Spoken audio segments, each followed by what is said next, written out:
We're speaking with Dr. Bernie Feldman, who just is getting inducted here at the National Wrestling Hall of Fame with the Order of Merit, one of the top awards in the sport of wrestling. And Bernie, tell us a little bit about how you got involved with wrestling as a physician and why it was something that kept you around for all these years. Well, in 1983, Bill Vail requested my help in providing physician coverage at the World Junior Wrestling Championships, which were in Okla, Illinois, which was very close to where I was working, the hospital where I was working. And there was no way that I could have anticipated at that time that this experience would become my initiation into a sport which has become one of the great passions of my life. And I went to that event. I had watched some wrestling as a college student at the University of Michigan, and I really liked the sport, was interested in it, but I had never seen any international competition. And that very first morning, I just basically got hooked, and it's been quite a journey since then. Yeah, and your involvement has not only been here within the United States helping out our athletes, but going overseas and working with all athletes from around the world. I mean, do you know how many places you've been as far as countries, and how many different levels of wrestling that you've been participating in? Well, I have an idea. I mean, I just got appointed to be the FILA doctor at the Youth Olympic Games in Singapore in August of this year, and I think that's going to be the 26th country that I visited in my wrestling journey. And the thing about wrestling, and people who haven't experienced it find it hard to conceptualize, but when they talk about the wrestling community being a family, in fact that's what it is. And there's a very special comradeship among the wrestlers and the coaches and the officials and the other personnel, which is really, in my experience, unique. For me, it's been an extraordinary privilege to become an adopted member of that family over the last 25 years. And I can tell you, I can honestly say that whatever I have contributed to the sport of wrestling and the athletes, I have been rewarded 100-fold in return. Now, you know all these athletes around the United States, you work with them at events, but you're also well known among the athletes from other countries. I mean, when you're working as a doctor at a world event or a big international meet, people come up to you because not only you're giving them a service, but they know who you are. How's that? I mean, do you sometimes have to learn how to communicate without using language? I mean, well, I'm very fortunate that I don't have to rely on my language skills in other languages, because those are minuscule. I mean, I don't speak Spanish, I don't speak French, but there are always enough people around who can interpret, but a lot of the communication is body language and nonverbal.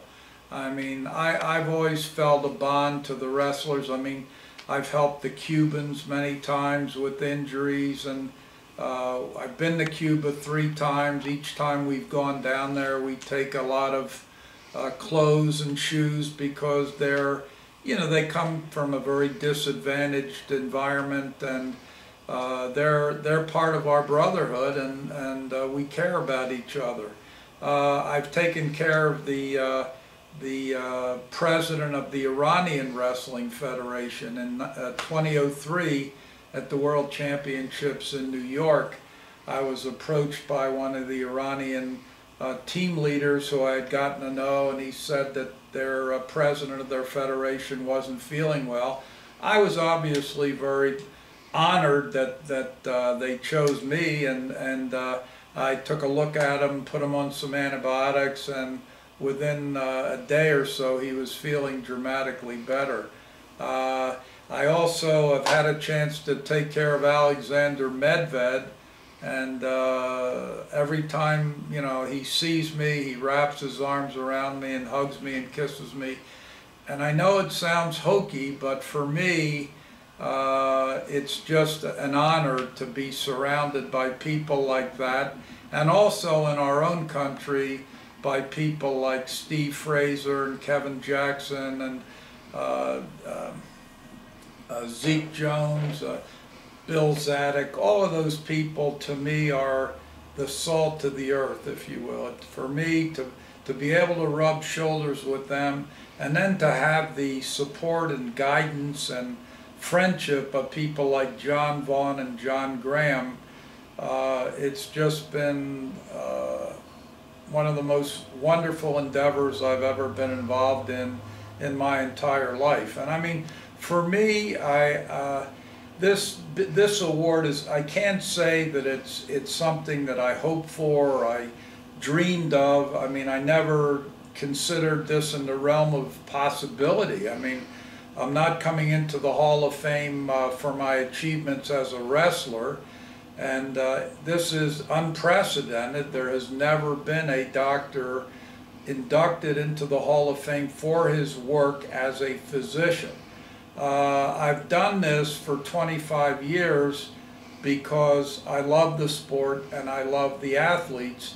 There's never been any hope or expectation of any public recognition or reward for what I've done. The rewards have been on an ongoing basis. The way that the athletes respond to me when they see me. And I mean, they don't have to tell me they appreciate what I try to do to help them. They show me with their actions. I can also tell you that I get, on the average, between 6 and 8 telephone calls each week from all over the country, from wrestlers, from coaches, from former wrestlers who, you know, are looking for a prescription for Voltrex or for pain medicine or anti-inflammatory drugs, or just advice about their child who's sick. And I really am flattered that they rely on me and they trust me. I mean, essentially, the understanding and the trust is what it's all about for me. I think, especially when you're dealing with world-class athletes and you're near a high-stakes tournament like the World Team Trials, the Olympic Trials, if the athletes don't know you and they don't trust you, you could be the greatest doctor in the world and they wouldn't come near you, because they need to be with somebody that they know and trust, but who also understands the sport. And hanging around the mats for 25 years, I think, I mean, I'm certainly not a wrestling coach, but I feel like I've learned a little bit about wrestling, and I understand the implications of a given injury or an illness and how that's going to impact on a wrestler's ability to perform at his best. And they know that, and so they feel confident and trust me, at least I like to think that. And so I think that's why they rely on me. Most of all, I think they know that I care about them. Yeah, and that's about life, you know. Yeah, Wrestling and life, for sure. Yeah. Olympic Games, you've worked those and other big events.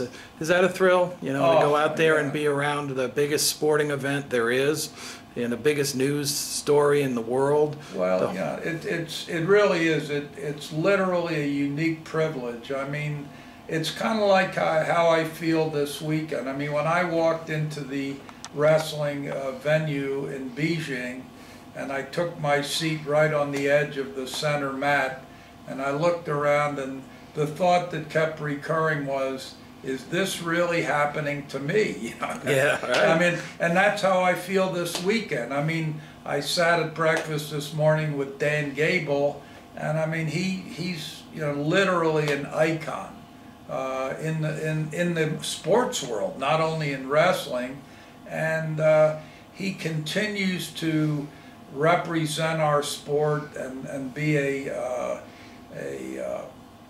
ombudsman as well as an ambassador for our sport. And to be able to sit and talk with him at breakfast, to me, is an honor. To rub shoulders with people like that is just a dream. That's what the dream come true is. Well, congratulations, Dr. Bernie Feldman. Good friend, longtime partner here within the wrestling community, and the winner of the Order of Merit from the National Wrestling Hall of Fame. Thank you very much. Thank you for having me.